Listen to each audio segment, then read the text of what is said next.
अब if triple bond multiple bonds if are present and different atoms with chiral centre, ठीक है। Multiple bond आपके present है तो आपने प्रायोरिटी ट्रिपल बॉन्ड्स को, फिर डबल बॉन्ड्स को उस हिसाब से नंबरिंग करनी है। फॉर एग्जांपल मैंने आपको कुछ इस टाइप से दिया है, राइट।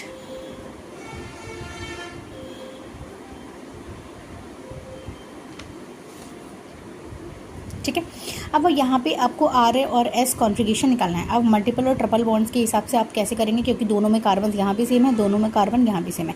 अब देखिए सबसे ज़्यादा एटॉमिक नंबर तो फिलहाल मेरे पास क्लोरीन का दिख रहा है, तो फर्स्ट प्रायोरिटी इसके पास जानी है, 2 इसके पास जानी है। अब ध्यान मल्टीपल बॉन्ड्स जब भी आए तो ट्रिपल बॉन्ड को आप फर्स्ट प्रायोरिटी देंगे, ठीक है।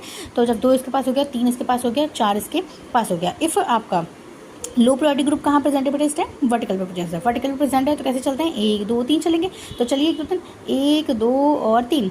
अब आप कैसे चल रहे हैं, अब आप चल रहे हैं बेटा anti clockwise, that is answer is S, ठीक है। अच्छा एक और देखिए ज़रा, बहुत बड़े बड़े एग्जाम्पल्स हैं, टफेस्ट से टफेस्ट एग्जाम्पल भी है, नेट के क्वेश्चंस भी हैं। देखिए यहाँ पे आपका सीरोवोलेज ग्रुप है, ठीक है। फॉर एग्जाम्पल मैंने DNL फॉर्म लिया है टार्टरिक एसिड का, ठीक है। यहाँ पे H है, यहाँ पे OH है, यहाँ पे OH है, यहाँ पे H है एंड COOH, इसको बोलते हैं बेटा टार्टरिक एसिड, ठीक है। ये आपका कीरल सेंटर। अब कैसे पहचाना मैंने कीरल सेंटर, क्योंकि ये कार्बन देखिए इधर एटम है, इधर डिफरेंट एटम है, इधर डिफरेंट एटम है, और ये पूरा एक अलग डिफरेंट एटम है। इसके सापेक्ष जो है ये वाला डिफरेंट एटम है, तो चारों डिफरेंट एटम हो गए, तो ये हमारा इस टाइम कीरल सेंटर है। तो ये कीरल सेंटर है, तो ये भी तो कीरल सेंटर हुआ ना, क्योंकि ये तीनों बंदे और इसके सापेक्ष वाला, तो 2 कीरल सेंटर। अब आपसे पूछ ले इसमें कितने centre, how many chiral centre are present in this figures, तो आप कहेंगे 2 chiral centre are present in this figure, 2 chiral तो सेंटर प्रेजेंट है। अब आपसे पूछे नंबरिंग करना, देखिए यह है पहला कार्बन, यह है दूसरा कार्बन, यह है तीसरा कार्बन और यह है चौथा कार्बन। अब आपसे पूछे कि C2 पोजीशन पे कौन सा कॉन्फ़िगरेशन आपको प्राप्त मिलता है, ठीक है।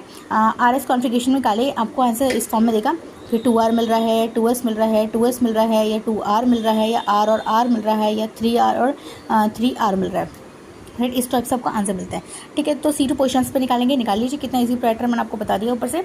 देखिए फॉर एग्जांपल आपने सबसे पहले प्रायोरिटी एटॉमिक नंबर के हिसाब से प्रायोरिटी लिया, ठीक है। जैसे ऑक्सीजन का एटॉमिक नंबर कितना होता है 8, बेटा कार्बन कितना होता है 6, हाइड्रोजन कितना होता है 1। अब देखिए यहाँ पे ये ग्रुप चल रहा है, ठीक है, तो इसके सापेक्ष आप यहाँ पे देखेंगे इसको प्रायोरिटी किसको देनी है। तो देखिए OH ग्रुप हैव 1 नंबर। अब इस वाले कार्बन दोनों सेम है, यहाँ पे ऑक्सीजन है, लेकिन यहाँ पे ऑक्सीजन जो है वो इसकी कंपेयर, क्योंकि यहाँ पे जब ऑक्सीजन आता है कुछ इस फॉर्म में आता है, ऑक्सीजन हाइड्रोजन के फॉर्म में, ठीक है। यहाँ पे आपको डायरेक्ट, यहाँ पे जब उसको ओपन करते हैं तब वो कार्बन के बाद मिलता है, मतलब सेकंड प्रायोरिटी पे मिल रहा है। यहाँ पे आपको फर्स्ट प्रायोरिटी पे ऑक्सीजन मिल रहा है, राइट। तो इसको आप फर्स्ट प्रायोरिटी देंगे इसके कंपेयर में।